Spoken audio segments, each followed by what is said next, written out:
Hello, everyone. Welcome to Target Practice, a podcast about great managers, interesting decisions, and important data. I'm Mir Gerson, CEO of Target Board AI. Today, I have with me Husin Chandra, who is a seasoned executive who ran technology at JCPenney and the Container Store where he was CTO. Husin, it's so great having you here. Nice meeting you, Leo. It's a pleasure and a privilege to be here. So, Husin, we chatted before about our mutual interest and experience with retail technology, and you've worked at some great companies. What would you say was your highest achievement so far? My greatest achievements from my past experience, I would say mainly from the people side. I think I've coached and I'd love to coach and develop new talents, right? Not just individual contributors, but also leaders. So one of the old sayings is that, in order for you to become a real leader, you have to coach and make sure that you create a new leader. And the new leader that you coach will have to create a new leader as well, right? The more you're going up the corporate ladder. So that's how it is. This is from my past experience and what I feel the most proud of. Is there anybody specific where you think that you took them under your wing and really saw Yeah, this really fly? and let me give you a very specific example. I have one distinguished architect while I was at JCPenney. He's really good, very talented. And then he got promoted to director role, people manager role. And when he got promoted to the manager role, like a people manager role, he was doing okay, right? Because his people management side wasn't that great. And then he doesn't have the patience in coaching others and all those things. So I gave him when he reported to me, he was already a people manager. He just got promoted. And when I gave him the review, I gave him just the meet expectation instead of the exceed expectation. And he flipped out on me. And the reason why he flipped out on me because he has been getting all this exceed expectation in the past. He's a rock star while he was an Yeah. architect, right? But since he doesn't have the patience to basically coach his team and guide his team and lead his team. So I gave him a mid expectation and he flipped out and he wanted to get promoted to a senior director. But I told him that, no, I don't think I can do that because your people management side, you still need to improve before I give you that promotion or give you that ratings. So he flipped out and then he kind of like threatened to quit and all those things. And I told him that if you want to, I know somebody at Toyota that I can refer you to Toyota, but I would advise you to be not a director, but at least an individual contributor in it. And then he actually listened to my advice. And then we became friends. And then later on, he resigned from JCPenney and he joined Google. He's doing really well right now. He's a very senior architect at Google. It's really important sometimes to play to your strengths and to also to figure them out. And sometimes people change, and Yeah. other times you need somebody to give you a real mirror image of, listen, this is something you're actually, it's not a good fit for you. Exactly. I had to be very candid with him. And like being a manager and a leader, one of the biggest challenges having that difficult and transparent and candid conversation with your direct reports, right? You have to tell them where they need to improve on so that they can move on to the next level. And if you don't give them the more direct feedback, we're not doing a service to them, right? For us, I'm more of a servant leader type of a leader. And I would be doing disservice to that person that I just talked to if I don't give him the right feedback. And actually, in one of the NRF, the National Retail Federation conference, I went to New York and I met him there. And he was so excited introducing me. Hey, he's my boss at the JCPenney when I was at JCPenney. And he was like, really cool. And we're still, friends and all those things. Although that meeting where I was giving him that feedback, didn't pan out too well, but at least, we're all professional, right? So we got to make sure that he take it. I think he received it very well. I mean, not at that moment, but later on when he go back and think about it, I think he kind of realized that, yeah, you know what? Maybe I should move on to another type of role. Yeah. Yeah. It's always harder, but you saved him years of his life. Yeah. Yeah, Right? it is. And it's happier for him. I say the most important thing is you got to be happy. If you're not happy in mentoring and coaching other people, just don't do it. Just become you can still be successful, be an individual contributor, right? Because as a manager and a leader, well, the big difference is a leader leads, people follows the leader. A manager, people just report to them. But you want to be a leader, right? So that's how I kind of like coach all of my leaders who wants to be a people manager. Yeah. Yeah. It's a great So perspective. that's the story of that one person who had a fight with me during the review performance review meeting, and then later on we amended the relationship and we became really close. Now, next question. In retrospective, what would you have done differently? What is a situation where you could go back and if you could change, you would do something differently? What would I have done differently? Actually, I don't know if I would have done anything differently because majority of the people who used to report to me directly or even within my team, I'll do my best to give them, of course, I reward them when they do a good job and, all those things, right? Or promote the right people to the next level. But if they don't, if they make a mistakes, you have to tell them the mistake and you have to ask them to at least acknowledge it because if they don't acknowledge it, then it is. I don't really have too much of a regret, but for myself, I think I do have a regret. Definitely some opportunity for myself in terms of managing my own emotion. Right, it is not easy as a leader. A lot of times is control your own emotion. Like I just saw this article in LinkedIn a couple of months ago. It's regarding emotional quality and anger. Anger, you can treat it as like emotional quality, you can treat it as a data. Like the topic of today is going to be data. So I think it's going to be pretty relevant. Something that I couldn't handle. Actually, I'm a very patient person. I seldom blow up or, become very agitated or whatever. But sometimes there are certain things, there are some pet peeves that triggers it. And I figure out what was it. One is my pet peeve is politics. I don't like politics. Bureaucracy, red tapes. I don't like bureaucracy, red tapes. Anything that prevent me from moving forward or progress, I really hate it. And then the third one is lack of ownership, right? So those three things, if one of those three things happens, it triggers my blood pressure will go up and then I get really agitated. So that's something that I realize that, oh, wow. I mean, I have to be careful whenever I encounter all these things because I get really worked up when somebody's lack of there's no sense of responsibility, no accountability, keep blaming people, those type of things makes me mad, right? So those are the things that kind of like I need to control. And there are some regrets in the past where I kind of like blow up and then later on I found out, oh man, I should have just calmed down during that moment and all those things. But it's more personal. That's my own emotional, what do you call that, reaction that I have to control better. I think that's a very common trait around CTOs, right? The reason I started Target was because I had a Really? CEO tell me, "Leo, I didn't bring you here to fix my company. Well, what do you want me to do now?" But what really, see, I'm pretty good in terms of if somebody make a mistake, I'm pretty, my tolerance level is pretty high. I don't really blow up when somebody make a mistake at the very first time. But if that somebody make the same mistake again, second time, then my tolerance level drop a lot. The third time I follow the baseball. It's like a strikeout. It's like, man, this is the third time you're making the same mistake again. That means you never learn.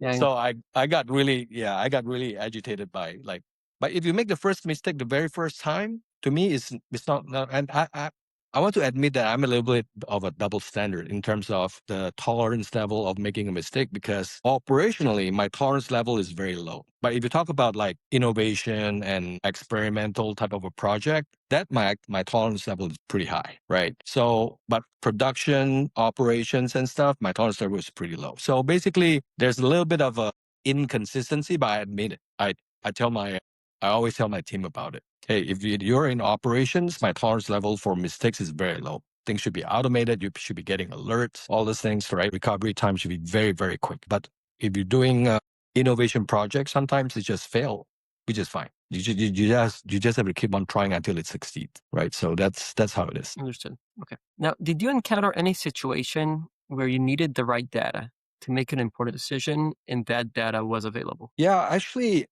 let me think about the most recent one. It has to do with AI, like chatbot. So basically, I was trying to pitch for the customer service to the department to basically start embracing chatbot to make sure that we can handle many of we call it the WISMO in retail, the where is my order type of a call, right? And about 30% of the call is WISMO type. But that 30% doesn't mean that, okay, if that 30 to 35% is handled by the chatbot, that means that you can lay off 30% of your team member or whatever percentage, right? So basically, we are trying to repurpose that 35%.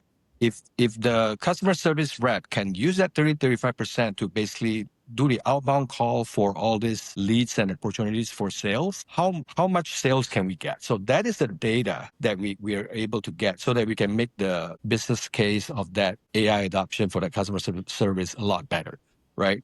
So it's not just, okay, I can, like 30% of the call can goes into the chatbot, but at least that 30 to 35%, we're repurposing the customer service rep to basically help out with the revenue growth in the outbound sales call.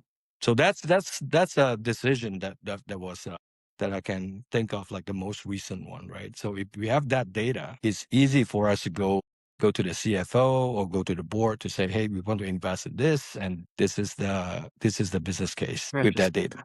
Yeah. I think there's a lot of operational data that is important as well. That if we do it right, like for example, inventory data is the one that from my past experience, right? If you have the right number in retail, it's not just in the Container Store, but in many other retail company that I've been with. Inventory data is so important in two folds. One is on the forecasting side.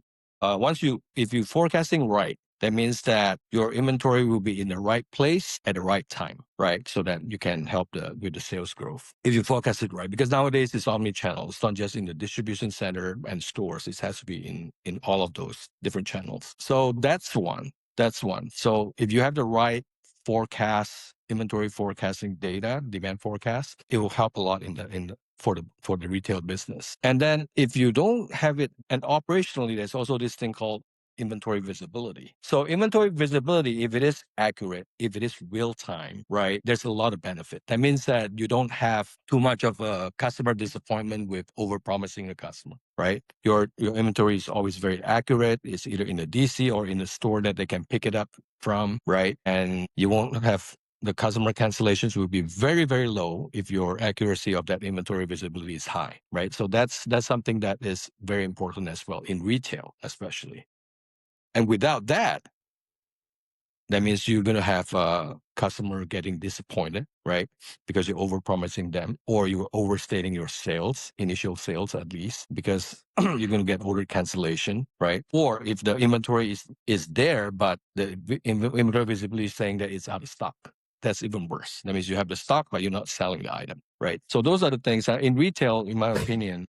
Inventory forecasting and the real-time inventory visibility is two very crucial data that the business needs to run on. Right. So did you encounter a situation where you needed that data to make an important decision and the businesses did not have that data? Don't have that data. So there are a few times in my experience, I don't want to mention which retailer, Yeah, of course. where we had to basically, there's some issue with the inventory sync, right?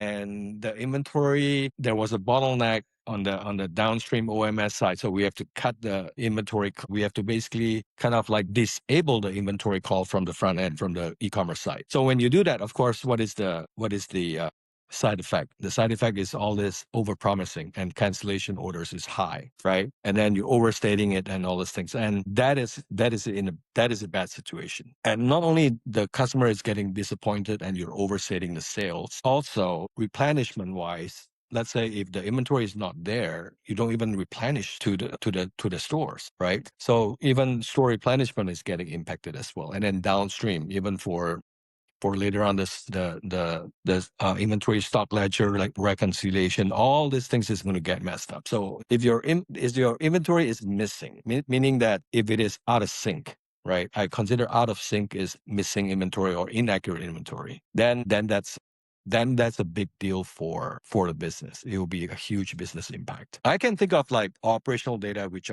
has high impact to the business. right? Especially in retail. That sort of leads us to the next question. hmm When you think about retail tech and about AI, where do you hmm think the biggest opportunity is? If you talk about the retail use cases, there are a lot. I just mentioned about the customer service one, which is the obvious one, right? The chatbot. And then inventory, demand forecasting. That's where AI can really help, or just the regular machine learning to do the demand forecast so that the inventory is in the right place at the right time for the customer. And those two are probably the most obvious one, right? But there are many other ones where you can actually use AI, like search engine. Like if you look at the search engine on on most e-commerce site, is actually most of them are machine learned, right? And AI driven. And that is the one, and even product recommendation engine as well. So those are all AI driven, and it's very if there is AI that can kind of like recommend the right product always to the customer based on their profile or their browsing history and all those things. Yeah, that's basically the obvious use cases, right? So you think AI But will do a better job than, everything that was done before with machine learning? I think you can always do a better job.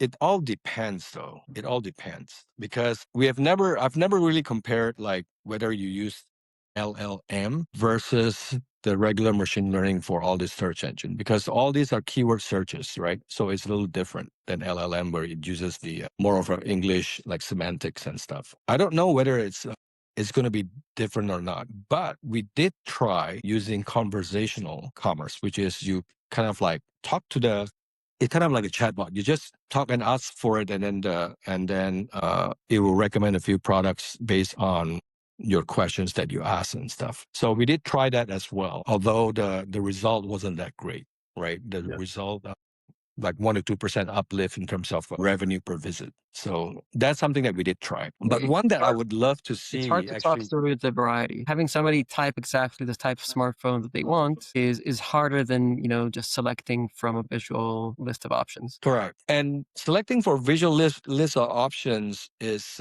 when you say visual, right? It all depends. Are you talking about more of kind of like a visual similar to the kind of like an image map type of thing, or you're talking about more of a visual to excite the customer? Because From a data taxonomy, it's like it's hard to guess what the options are, right? So you, that's you true. have to That's sort true. of navigate through that selection. And we see the same thing, with data. It's easy to do a demo to say, oh, I want a dashboard that is so and so. But when it comes down to the actual specifics of what you want to see and what the insights need to be and how you want the graph to be laid out, then the specifics matter, right?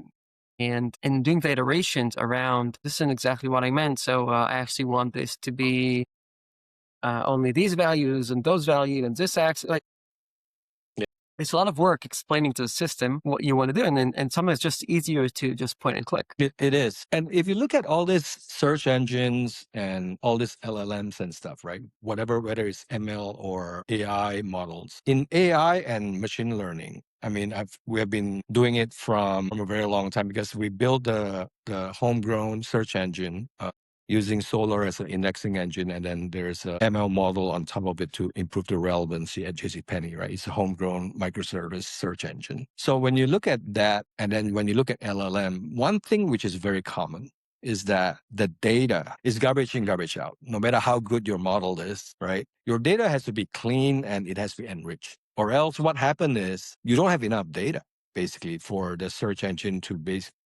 understand the product or even the customer, right? So whatever feature or signal that you feed to the model, make sure that those are relevant and rich data too, because we tried it out from my most recent experience doing the LLM. We tried it out using the Google's LLM chatbot, and we didn't see a lot of great improvement when we are using our original product catalog data. But once we enrich the product description with all this positive reviews and all this other auxiliary data, right? Then we start seeing the difference where you start seeing the engagement rate is higher, and then customers kind of like pause on the PDP page much longer, right, to read. And then your click-through rate, your add to cart rate is also much higher as well. So basically we see the improvement after we enrich the data, not after we kind of like switch to to the LLM and stuff. Makes sense. Yeah. Well, Hussein, it's been